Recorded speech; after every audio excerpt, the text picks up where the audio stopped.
NetsBoy, so let's hear what he has to say.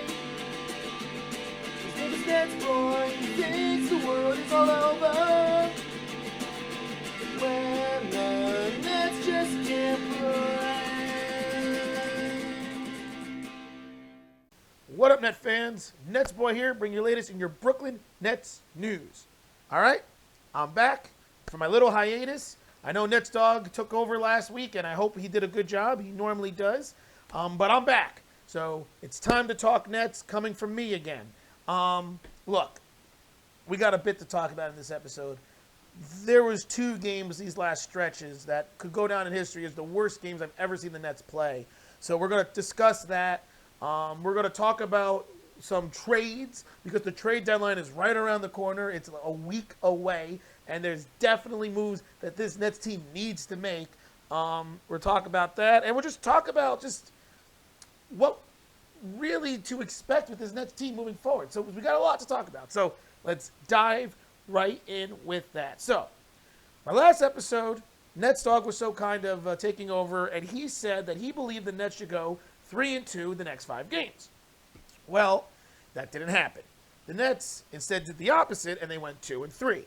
All right, whatever. You know, it's not great, especially since they're now, I believe, 4-7 without Durant. But it happens.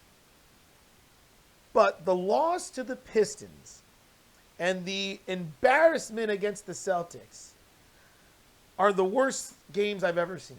And we'll start with the Pistons game. I don't know what happened in that game. The Pistons have the second worst record in the Eastern Conference.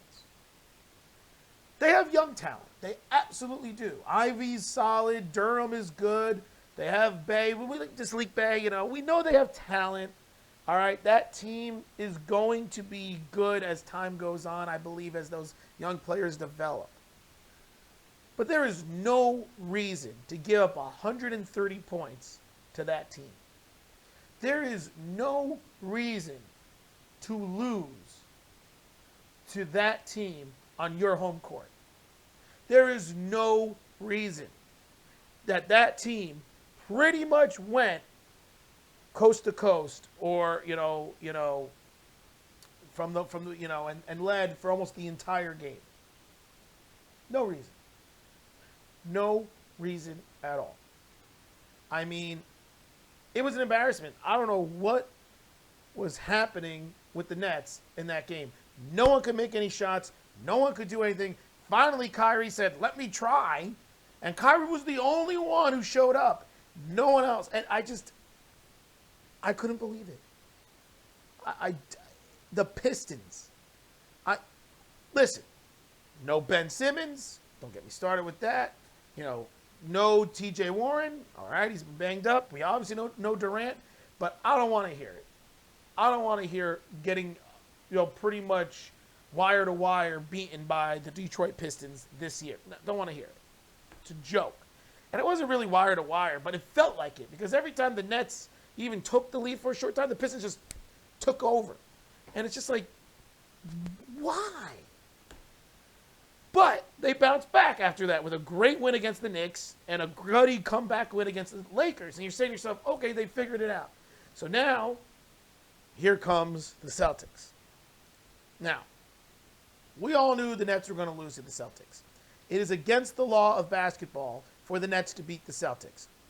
It's just the way it is. You're going to have to accept it as Nets fans right now. Like, the Celtics are the Nets daddies. That's what it is, right? And as a Nets fan, I acknowledge it. It's clear as day. The Nets have lost 10 straight games to the Celtics. The Celtics own the Nets. That's fine. I know, once again, no Ben Simmons, no TJ Warren, no Kevin Durant. That's fine. It's in Boston. That's fine. I completely get all the factors against the Nets in that game. I get it. But how do you get outscored by 30 points in the first quarter? How are you down 44-14 after the first 12 minutes of a basketball game? That is almost impossible. You have to try to suck that bad in order to accomplish that feat. Like, it doesn't. I stopped watching. I'm going to be honest. I stopped watching after the first quarter. I can't honestly tell you what else happened in that game because I didn't watch it anymore. I fast forward to the end because I said, there he got no chance. Like, what the hell? I don't think I've ever seen a bigger embarrassment and lopsided quarter ever. 44-14. And look, the Nets got some open shots. They weren't hitting them. The Nets are playing okay defense and some contested threes. Celtics were hitting them. I think they were 7 for 7 from 3. But at some point, you would think that somebody would have done something on the Nets to at least score. Kyrie couldn't do crap. Seth Curry couldn't do crap. Royce O'Neal couldn't do crap. No one could do anything. And defensively, they were like Swiss cheese out there. And it made it very obvious of why they suck so bad defensively. And we're going to touch upon it in a second. The defense could not do anything. It was so obvious what the Celtics were doing. They're looking at that starting lineup that the Nets had out there with no T.J. Warren, no Ben Simmons, and no Durant. And they're like, oh, we got Kyrie, we got Seth Curry, we got Royce O'Neal, all right, we got Joe Harris, and we got Claxton. Only Claxton and Royce O'Neal are the only 2 plus defenders of those 3 starters. Of the 5 starters. Kyrie is not a bad defender on the ball, but he lacks the size because he's small. Seth Curry and Joe Harris are like paper in the wind when it comes to them defensively. They were just getting picked apart. It was so obvious. Claxton and the Celtics were setting high screens, requiring Claxton to guard the perimeter, which we all know he loves to do. And Claxton can do it. The problem with Claxton switching and guarding the perimeter is who's going to get the rebound if the shot is missed. Because if Claxton is contesting the shot, that takes him away from the play. He's done his job. He contested the shot. There were so many moments when a player like Jaylen Brown or Tatum or anyone's taking a tough contested shot over Claxton, they miss, and then Al Horford or Robert Williams is right there for the putback. Because who's the next biggest player out there? Royce O'Neal is playing the undersized 4 at 6'6". He can't have the size to compete against Robert Williams and Al Horford on the boards. And who else is going to help them? Joe Harris, 6'1" and 6'2" Kyrie Irving and Seth Curry. Like, it was so clear that was the strategy. Get Claxton to switch so the one guy who can rim protect and get rebounds is taken completely out of the play and shoot it and then get the offensive board. Or switch and try to get Claxton to guard a guy like a Tatum or a Brown who are 2 of the best scorers in the game. And even Claxton, who's a very good defender, he still can't guard them one-on-one on a regular basis and be successful. It was just so obvious. And I'm just watching and I'm like, this is the flaw with this Nets team. If Durant is not out there, or even useless Ben Simmons, who I'm getting really sick of the guy. But there's no doubt if Ben Simmons or Durant, but even Ben Simmons, played in that Celtics game, it would have been a completely different outcome. They would still have lost, I guarantee it. But it would not have been a blowout like it was. And the reality is, without Ben Simmons, without Durant, the Nets just don't have any size. There's no one else to help Nick Claxton on the boards and an interior defense. That's just a fact, especially when T.J. Warren's out too. And, you saw Jacque Vaughn noticing this, right? Because there was even a stretch that he put Daron Sharp in with Nick Claxton. And who would have imagined that? But that was Jacque Vaughn saying, like, we need some size. And those are my only 2 bigs I have. So, and then you look at the Celtics on the other side. You look at the starting lineup they got out there. The smallest player was White, who is 6'4". They've got the 6'10", Robert Williams. They got the 6'9" Al Horford, the 6'9" Jason Tatum, and the 6'7" Jaylen Brown. So how are the Nets going to compete with that size? So without Durant and without Ben Simmons. If Durant and Ben Simmons were there, much more even of a playing field with the size and the rebounding. But it was clear as day that was the big issue. And you compact that with the fact that the Nets couldn't do anything offensively. They couldn't make any shots. That's why you gotta. I don't even remember what the final score was. Like I said, 139 to 96.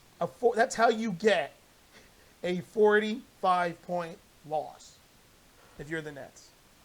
That's how you do it. Which now takes me to my final point before I wrap up this episode. The Celtics game more than ever really emphasized what I've been talking about from day one. I literally just alluded to it and mentioned it. The Nets need another big. At least another big. They need more size. There is no ifs, ands, or buts about it. Not just to face the Joel Embiids of the world or the Giannis Antetokounmpos of the world, but just against teams like the Celtics who are long and athletic and have two legitimate good bigs like Robert Williams and Al Horford who can play together. They need the size to compete. Now, I just alluded to it. If Durant and Ben Simmons were playing, completely different story. 6'10" Durant, 6'9" Ben Simmons with a 6'11" Nick Claxton, and then a 6'6" Royce O'Neal. Okay, that is much better, and it would have been a completely different outcome. But that wasn't the case. But even if you remove the fact that those guys could be back and healthy, they still need at least one more big that can help this Nets team and help Claxton out and preferably play alongside Nick Claxton, which I'll touch upon in a second. So there's loads of rumors and speculation out there, but I'm just going to tell you some of the players I personally would like to see. Originally, I was saying to myself the Nets did not need to make a big move, and I still kind of think they don't. I think making a smaller move for like Andre Drummond again, you know, with the Bulls. You know, he was on the team last year for the Nets. He was a good fit. He kind of brings what the Nets need. I think they could get Andre Drummond for like Day'Ron Sharpe and Kessler Edwards straight up. And it works contractually. Two young players with a little bit of upside. Bring in, you know, Andre Drummond, who's playing like 20 minutes a game for the Bulls, and let him come in. If the Nets need to throw a second-round draft pick in there as well, I'll be willing to do that. And I like Day'Ron Sharpe. But if it means getting Andre Drummond, I'd rather have him. And Kessler Edwards at this point is completely expendable. So, like, I would do that trade, right? I like the idea of Serge Ibaka. The Bucks have announced that they're made a deal with Serge Ibaka that they're going to trade him. I don't think the Nets need to give up much for Serge Ibaka. If the Bucks are dedicated to getting rid of him, just like the Nets did with Paul Millsap last year, well, why not jump on that? Like, I would trade Kessler Edwards and a second-round draft pick for Serge Ibaka. Why wouldn't the Bucks do that? They've said they're going to get rid of the guy. They get a young player in Kessler Edwards, and they get a second-round draft pick. That's more than what they would get if they would waive Serge Ibaka or buy him out, which is the other option. So that's something I think would be a good fit. And I think Serge Ibaka would be another good fit for this Nets team. He's not the Serge Ibaka of years prior, but he's still a guy who can give you 15 minutes a game, give you quality rim protection, solid rebound, and can stretch the floor. I've also mentioned before Alex Len with the Kings. He's completely out of the rotation. He's 7'2", has the ability to stretch the floor, knock down the three-point shot. He's a big body, not a bad rebounder, not a bad rim protector, and he's someone else for a very similar trade package of maybe Day'Ron Sharpe and a second-round draft pick. The Nets could probably trade and get him. Those are the type of moves I was originally thinking of, right? No big splash or anything, just getting another big body that can play 10 to 15 minutes a game behind Claxton. But then I really thought about it. And I said to myself, what if the Nets try to go a little bit bigger? What could they do that could even solidify this team even more? And I came up with 3 trades, and one of them is a complete pipe dream and would almost never happen. And then the other 2 are more plausible, but I don't know if it will happen. And then one that I think is the most likely to happen and that I kind of actually want to have happen. So we'll just touch upon that real fast right here so we don't go too far. First, the fantasy one. I always start with the fantasy one. I came up with this one, and it works contractually. I really doubt it would happen, but I think it would be great. Ben Simmons and Cam Thomas and maybe a first-round draft pick. The Nets have 2 first-round draft picks that they could trade at this point right now. I mean, unless they go really into the future. For Lonzo Ball, Andre Drummond, and Alex Caruso. With the why would the Bulls do that? Well, the Bulls aren't really going anywhere. They've been, around the play-in for most of the time. I don't think they're really going to make anything of themselves. So if they could get a draft pick and a young player and, give up 2 guys that, they probably aren't going to have a use for. Like, Alex Caruso is great, but he's just a good role player. And Andre Drummond's a good role player. The real guy is Lonzo Ball, who you would think that the Bulls want to keep because they really wanted him. But if they mean getting a draft pick out of it and a young scorer in Cam Thomas and another really good point guard playmaker in Ben Simmons, and maybe try a Ben Simmons team with Zach LaVine and DeMar DeRozan, maybe the Bulls try that. Mix it up a bit.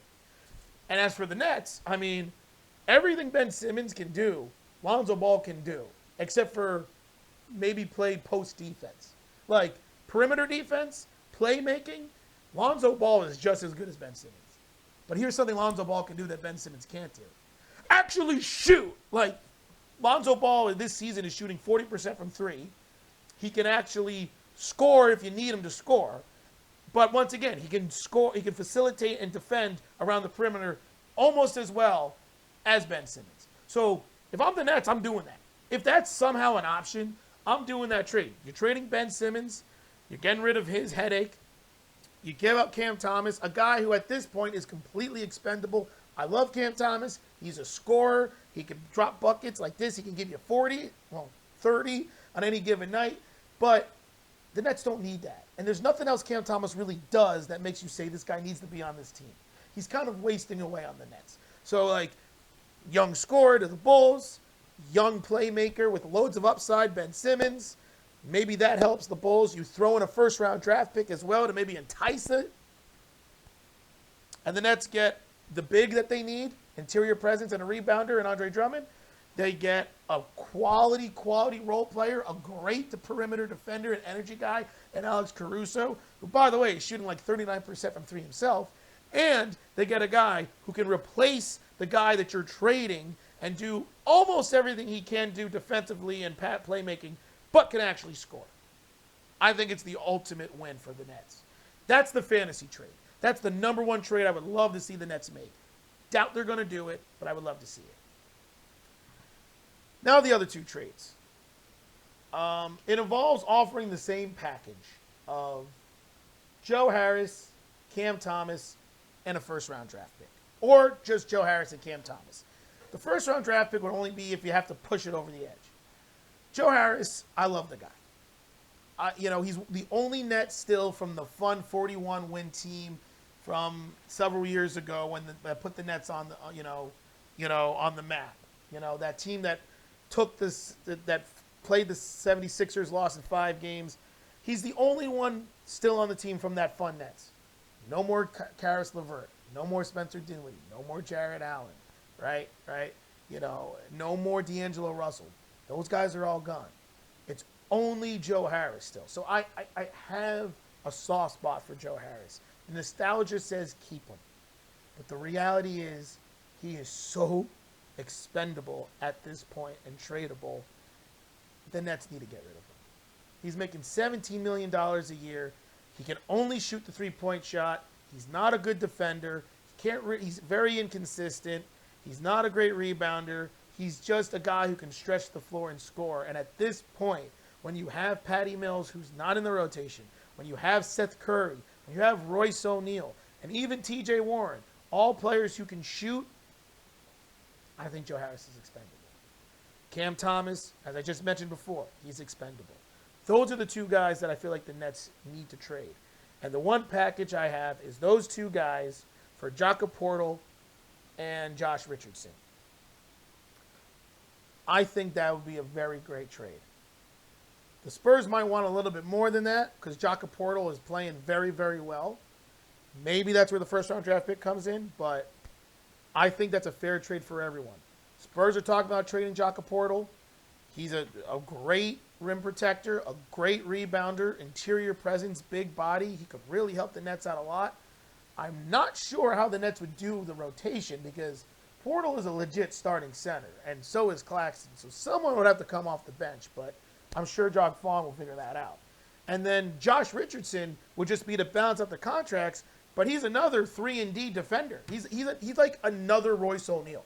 Like, that's the type of player Josh Richardson is. Who wouldn't want another Royce O'Neal? So, like, that's one trade that I think is very plausible, and I would love to see happen. Once again, I'm not sure how it would fit with the rotation with Claxton and Portal, but I think those two players would really help this Nets team, especially Portal, and take them to the next level. So that's one trade that I think is possible that I would like to see. But then the number one trade I would like to see, and this episode is going really, really long. It's going to probably be at least another 3 to 5 minutes because I'm going to be talking about this trade for a while. So bear with me, Nets fans. I apologize. That same package I just said, Joe Harris, Cam Thomas, maybe a first-round draft pick if we need to go over the edge, for John Collins. Now, I was originally against this several weeks ago, but then my mind started thinking. John Collins is a 6'9" power forward / center. John Collins is pretty much a little bit bigger and more offensively consistent version of Nick Claxton. Not as good as Claxton defensively, but rebounding-wise and athleticism-wise, he's like a little bit stronger, more offensive version of Claxton. He could easily play right next to Nick Claxton, though, because of his athleticism, his ability to switch, which we all know Jacques Vaughn loves, and the fact that he's a career 35% three-point shooter. That's not a great three-point shooter, but it's a respectable three-point shooter. So he can stretch the floor on the offensive end. He also can back up Nick Claxton. The same situation, the way Kyrie Irving backs up Ben Simmons. When Ben Simmons comes out and Kyrie becomes the backup point guard, John Collins could back up Nick Claxton. And once again, similar type of player that Nick Claxton is. He can do similar things. So it's almost like you're replacing Nick Claxton with another Nick Claxton. And the fact that he can play next to Claxton helps tremendously. John Collins can score. He can rebound. Solid defender, not a great defender, solid defender. Strong body. I think it fits great. And the thing that gets me more excited than anything else is I start thinking about the starting lineup the Nets have. And I say, you know how the Celtics have loads of ridiculous size and length with their starting lineup? Imagine the Nets with Claxton at the center, Collins at the power forward, Durant sliding back to the small forward spot, and Ben Simmons as your point guard. Every player is 6'9" or taller in that lineup. I could be the fifth starter and it would be all right, and I'm 5'3". Yeah, that's how short I am, everyone. I'm 5'3", and I could be the fifth starter and we would still be an elite defensive team. With that length and athleticism, it would be a wrap. It doesn't matter what Giannis or Embiid will do with their girth and size. The length and athleticism would be ridiculous. Imagine that. Durant playing the small forward with John Collins and Claxton. Who is scoring at the rim with those three guys rotating and helping with the help defender? Who is scoring around the perimeter with Durant and Ben Simmons locking them down? Even Kyrie is a good perimeter defender. Who's going to stop them? And let's say you need to make a big stop. Put Royce O'Neal in, and you got another big body. Like, it is like such a perfect fit. I never thought of it like this.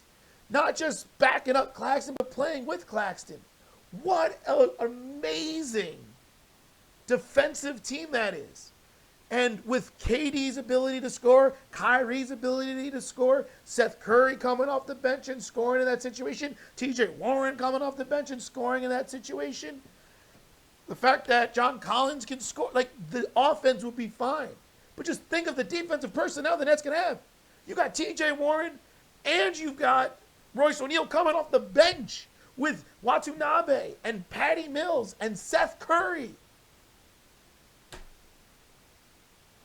It's a wrap.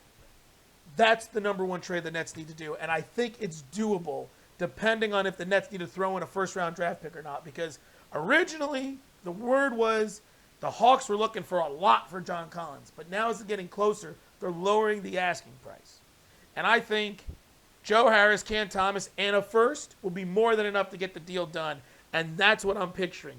Picture that team, Nets fans. Do you not want that team?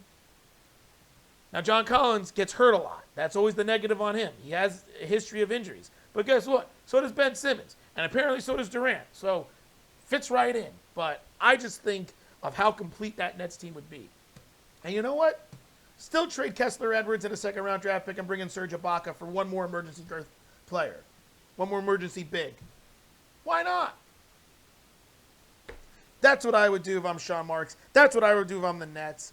And that's what I hope they would do. All right, let's end this episode. We're over 26 minutes, one of the longest episodes, because NetsBoy was rambling on about all these things. And I got into 2 episodes in one. I kind of realized it, between complaining about the terrible losses and the trades. But let me know what you guys think about everything. If you agree with me about the disaster that was those 2 losses, if you agree with me with some of these trades that the Nets should do, if you agree with me that if they do manage to get John Collins and only give up what I said, how complete of a team this Nets team would be. Let me know about everything, and we will see what will happen.